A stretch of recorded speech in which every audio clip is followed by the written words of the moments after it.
AITA for removing my parents as emergency contacts after they used it to track and control me.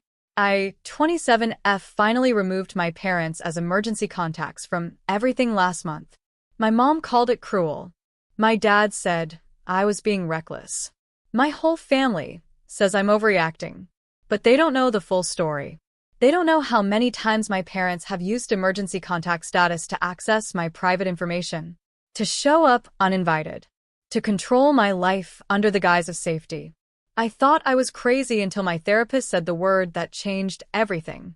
Surveillance. My mother showed up at my apartment at 2 in the morning because the hospital called her to say I was getting my IUD removed, and she needed to know why I was making such a reckless decision about my reproductive health, except I was 27 years old, and she had no right to that information, but she was my emergency contact, so they told her anyway. I'm 27 years old, and last month I discovered my parents have been using emergency contact privileges to monitor and control my life for over a decade. Not occasionally. Not for actual emergencies. Systematically. Deliberately. As a surveillance tool disguised as parental concern. Let me explain how long it took me to figure this out. I grew up in what I thought was a normal, loving family. Mom was a stay-at-home parent. Dad worked in insurance. They were involved. Maybe too involved, but I didn't know any different. They knew my teachers, my friends, my schedule, where I was at all times. In high school, they had found my friends on my phone. Said it was for safety. So they'd know where I was if something happened. Made sense. Lots of parents did that. They had my school emergency contact. My doctor's emergency contact. My dentist. Everything. Also normal. I was a minor. They were my parents. College was when things should have changed. But they didn't. I went to a state school 2 hours away. Lived in the dorms freshman year. Mom insisted I keep her as my emergency contact for everything. The school. The health center. My bank account. My phone plan. Just in case, honey. What if something happens and we can't reach you? We need to be able to help. It made sense. I was 18, but still figuring out adult life. Having parents as backup seemed reasonable. Sophomore year, I got an apartment off campus with roommates. Mom insisted on co-signing the lease even though I didn't need her to. I had a part-time job. Scholarships. I could have managed. But she said it would be easier this way. That landlords prefer co-signers. That it was just smart to have parental backup. I gave her a key to the apartment. For emergencies, she said. The first incident I remember clearly was spring of sophomore year. I had a sinus infection. Went to the student health center. They prescribed antibiotics. Routine visit. That night Mom called. The health center called me today. Said you were treated for an infection. Are you okay? Why did they call you? I'm your emergency contact. They wanted to make sure you were following up with treatment. But it wasn't an emergency. They didn't say emergency. They said they wanted to notify family that you'd been seen. That's weird. That's protocol, sweetheart. They want to make sure students have support. I was 19, taking antibiotics for a sinus infection. I didn't need support, but I didn't push back. Junior year I switched birth control methods. Got an IUD. Private decision. My healthcare. My body. Mom called the next day. Why didn't you tell me you were getting an IUD? How did you know about that? The health center called. They said you had a procedure. I was worried. It wasn't a procedure. It was routine gynecological care. Birth control is a big decision. We should have discussed it. I'm 20 years old. I don't need to discuss my birth control with you. I'm your mother. And your emergency contact. They called me because they want to make sure you're making informed decisions. That doesn't sound right. It's policy, sweetheart. It wasn't policy. I know that now. But at 20 I didn't question it. After college, I moved to a city 3 hours away for a job. Software development. Good salary. Good benefits. Independence. Mom insisted I keep her as emergency contact at work. For my health insurance. For my apartment lease. For everything. What if something happens and we can't reach you? What if you're in an accident? We need to be listed so we can help. I kept her listed. Because it seemed reasonable. Because I didn't want to have the fight. The incidents increased. I went to therapy for the first time at 24. Dealing with work stress, anxiety, normal young adult stuff. I filled out the intake paperwork. Listed mom as emergency contact because that's what I always did. 3 sessions and mom called. How's therapy going? Fine. It's helpful. I'm glad. The therapist's office called yesterday. They wanted to confirm I was aware you were in treatment and that I approved. Why would they need your approval? I'm 24. They didn't say approval. They said notification. Just making sure family is involved in your care. That doesn't sound like normal protocol. You'd be surprised how many therapists want family support. It's good practice. I mentioned it to my therapist at the next session. Your mother knows you're in therapy? Yes. She's my emergency contact. Your office called her. My therapist looked confused. We don't call emergency contacts unless there's a crisis. And even then we're limited in what we can share. Did you sign a release allowing us to speak to your mother? No. Then we didn't call her. We can't. That would violate HIPAA. But she said you called. My therapist pulled my file. Checked the notes. Checked the call logs. We have no record of calling anyone. And there's no release form authorizing us to speak to your mother. So she lied? I don't know. But if someone from this office called her, it wasn't authorized and I need to report it. We figured out what happened a week later. The billing department had processed my insurance. Sent an EOB to the address on file, which was my parents' house because I hadn't updated it from college. Mom had opened my mail, seen the therapy charges, called the office pretending to be me asking for information. The receptionist, who was new and didn't know protocol, had confirmed I was a patient. Mom used that information to call me and pretend the office had reached out to her. When I confronted her, she acted confused. I was just trying to help. I saw the bill and wanted to make sure you were okay. You opened my mail. It came to our house. I'm 24. That's a federal crime. Don't be dramatic. I'm your mother. I'm allowed to make sure you're taking care of yourself. At 25, I started dating someone seriously. Ethan. Good guy. We'd been together 6 months when I decided to take a weekend trip with him to the mountains. I didn't tell my parents because I was a grown adult and didn't need permission. Saturday morning, my phone started blowing up. Mom calling. Dad calling. Text messages. Where are you? Call US immediately. We're worried. Your location says you're in the mountains. I called back. What's wrong? Where are you? I'm on a trip. Why? With who? A friend. Why are you tracking my location? We got an alert that you left the city. We were worried. An alert? What alert? Your phone. We have it set to notify us when you leave a certain radius. You're tracking me? It's a safety feature. What if something happened and you were alone somewhere? I'm 25 years old. You can't track me like I'm a child. We're not tracking you. We just get alerts for unusual locations. It's for your safety. Turn it off. What if there's an emergency? I'll handle it myself. Turn off the tracking.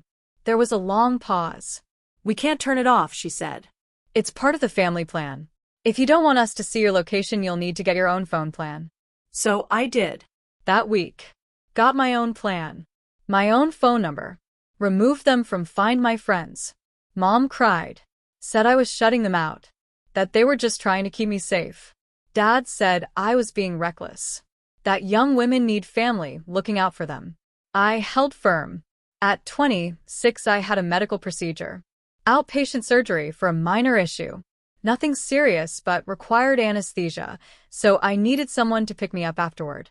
Ethan took me, drove me home, helped me settle in with medications and instructions. That evening, Mom called. Why didn't you tell me you had surgery? How did you know about that? The hospital called. They said you'd been discharged, and they wanted to confirm someone was with you. Why would they call you?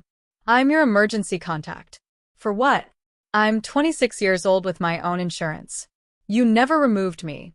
I'm still listed as emergency contact with your insurance company. I'm removing you tomorrow. Why are you being so hostile? I'm your mother.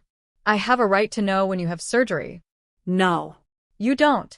Not unless I tell you. This is ridiculous. Families should be involved in medical decisions. I'm an adult. My medical decisions are my own. She hung up on me. I started going through every account I had. Every service. Every system. Doctors. Dentist. Insurance. Bank. Credit cards. Utilities. Work. Apartment complex. Gym. Everything. My parents were listed as emergency contacts on 14 different accounts. 14 ways they could access my information. 14 ways they could monitor my life. 14 surveillance points disguised as safety. I started removing them. Each time I got a call. Mom first. Why did you remove me from your bank account emergency contact? Because I don't need an emergency contact. I'm 27. What if something happens to you? What if we need to access your accounts? Why would you need to access my accounts? In case of emergency. Then you can get power of attorney if I'm actually incapacitated. Emergency contact isn't for accessing my money. You're being paranoid. You've been monitoring my life for years. That's not paranoia. That's fact. Dad next. The apartment complex called. Said you removed us as emergency contacts. What if there's a fire or a flood? What if they need to reach family? They'd call me. I'm the tenant. What if you're not available? Then they'd handle it themselves. That's what apartment management does. This is about control, isn't it? You want to cut us out. This is about privacy. About being an adult. About not having my parents access every aspect of my life. We're your parents. We're supposed to be involved. Involved, yes. Controlling, no. The breaking point was 2 months ago. I'd been having some health issues. Nothing serious, but my doctor wanted to run tests. Thyroid stuff. Fatigue. Weight changes. Routine endocrinology referral. I made an appointment with a specialist. Went alone because I'm an adult who handles my own healthcare. The day after the appointment, Mom called.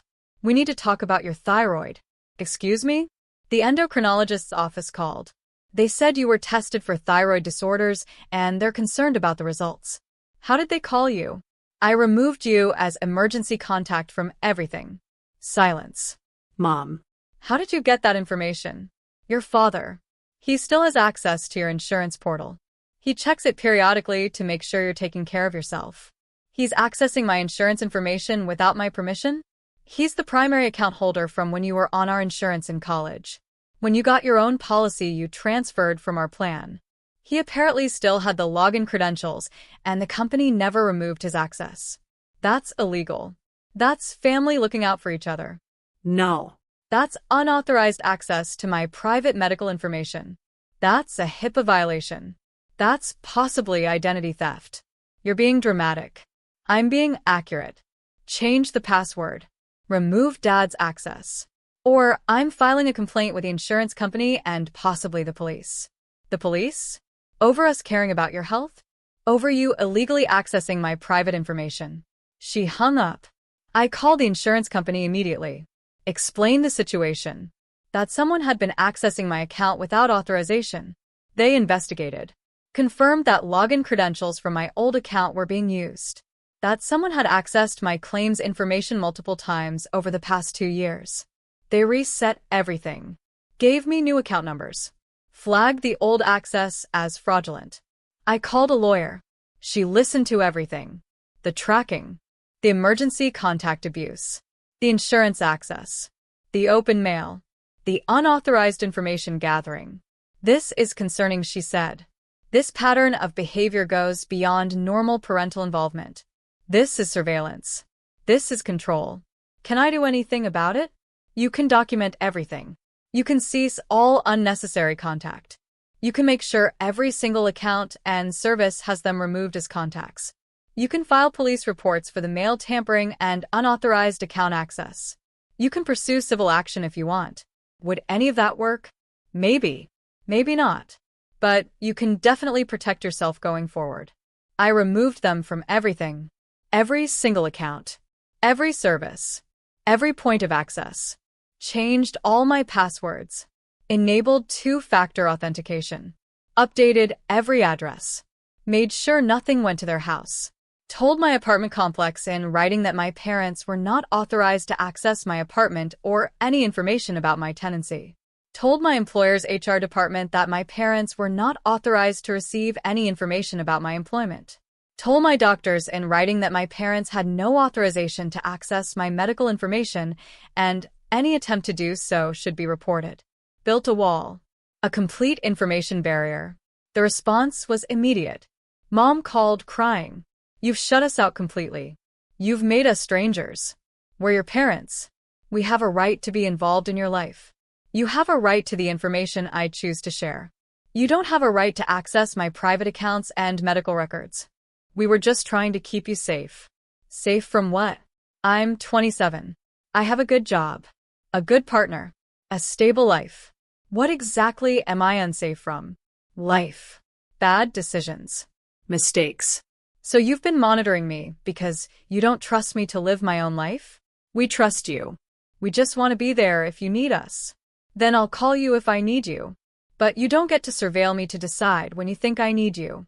Dad, tried next. More aggressive approach. This is what happens when young people get too independent. They forget that family is supposed to stick together. That parents are supposed to be involved. Involved doesn't mean having access to my medical records without permission. Involved doesn't mean tracking my location. Involved doesn't mean monitoring my bank accounts. We're your parents. We raised you. We have a right to make sure you're okay. You had that right when I was a minor. I'm an adult now. That right ended when I turned 18. So, we mean nothing to you now? You mean what I choose for you to mean. Which is parents I share information with voluntarily. Not surveillance systems I need to escape. You'll regret this when you actually need us, and we're not there. If I need you, I'll call you. Like an adult asking for help. Not like a child being monitored. My extended family got involved. My aunt called. Your mother is devastated. She cries every day. All she wanted was to make sure you were safe, and you've cut her off like she's a criminal. She accessed my medical records without permission. That's actually a crime. She's your mother. That doesn't give her the right to violate my privacy. You're being selfish. When you have kids, you'll understand. If I have kids, I'll understand that loving them means respecting their autonomy, not controlling them. My grandmother called. You're breaking your mother's heart. Family doesn't treat each other this way. Family doesn't surveil each other either. They were just being good parents. Good parents trust their adult children to live their own lives. My cousin called. I heard about what's going on. Your parents are really hurt. Maybe you could compromise? Give them some access, but not all? No. Compromising on surveillance isn't compromise. It's just agreeing to less surveillance. That seems harsh. Maybe. But I'm done with harsh being directed at me. My therapist said something that crystallized everything. Your parents used emergency contact status as a control mechanism. They convinced you it was about safety, but it was actually about maintaining access to information, about keeping tabs on you, about intervening in your decisions. So, it was never about safety? I'm sure they believed it was. But safety is I trust you to make good choices, and I'm here if you need me. Control is I need to monitor your choices to make sure they're acceptable to me. How do I explain that to them? You probably can't. Because people who need to control don't see it as control. They see it as love. So what do? You hold your boundaries. You keep them removed from all access points. You share information voluntarily, when and if you choose. And you accept that they may never understand or approve. It's been 2 months since I removed them from everything. My relationship with my parents is strained. We talk maybe once a week. Superficial conversations. Weather. Work. Nothing deep. They keep asking for information I don't share. When's my next doctor's appointment? Where am I going on vacation? Who am I spending time with? I give vague answers. Soon. Somewhere warm. Friends. They hate it. Mom says I've become secretive. That I'm hiding things. I'm not hiding things. I'm just not volunteering every detail of my life to be monitored and judged. Dad says I've changed. That I used to be close with them, and now I'm distant. I'm exactly as close as an adult child should be. Available when needed. Independent otherwise. They don't understand. Maybe they never will. But here's what I understand now. For years I thought the constant check-ins were normal. That parents tracking their adult children was standard. That emergency contact meant they should have access to everything. But it wasn't normal. It was control. Every time they called after accessing my medical records. Every time they showed up unannounced because my location said I was somewhere unexpected. Every time they questioned my decisions based on information they shouldn't have had. That wasn't parenting. That was surveillance. And I mistook it for love because they called it safety. Ethan asked me last week if I regret cutting them off from all the access points. No. Not even a little. Do you think they'll ever understand why you did it? Probably not. They'll always see it as me being unnecessarily private, unnecessarily distant, shutting them out for no reason. Does that bother you? It used to. Now I realize their understanding isn't required for my boundaries to be valid. That's growth. That's survival. Last week, Mom sent a long email. Said she'd been thinking about everything. That she realized maybe she'd been too involved. Too invested in knowing every detail of my life. But she wanted me to understand where it came from. She lost a sister when she was young. Car accident. No one knew where she was. No one could help her in time. Ever since then, Mom's been terrified of something happening to family and not knowing, not being able to help. So when I was born, she promised herself she'd always know where I was. Always be reachable. Always be involved. It started as protection. But over time it became habit. Then need. Then compulsion. She said she knows now it went too far. That emergency contact became excuse. That safety became surveillance. She's sorry. She wants to do better. She asked if we could try again. With boundaries I set. With respect for my privacy. With trust. I read the email 3 times. Part of me wants to believe her. Wants to rebuild. Part of me knows this might be manipulation. Another control tactic. I talked to my therapist about it. Trust is earned, she said. Your mom says she wants to do better. Let her prove it. Maintain your boundaries. Share information voluntarily, but minimally. Watch her response. If she respects the boundaries, that's good. If she pushes back or finds new ways to access information, you know it was just words. So that's what I'm doing. Cautious contact. Limited information. Testing whether she meant what she said. We'll see. So, AITA for removing my parents as emergency contacts after they used it to track and control me? According to them, yes. I'm being unnecessarily secretive. Shutting them out. Treating them like criminals when they were just being good parents. According to my extended family, yes. I'm hurting my mother. Breaking her heart. Being selfish and ungrateful. According to people who think parents deserve access to their adult children's information, yes. But according to me? No. Emergency contact is for emergencies. Not for monitoring. Not for control. Not for access to information I didn't consent to share. They used it as surveillance. Called it safety. Made me feel guilty for wanting privacy. For years I thought I was overreacting. That this was normal parent stuff. That I was being difficult. But it wasn't normal. It was control disguised as love. Surveillance disguised as safety. And I'm done apologizing for wanting my life to be my own.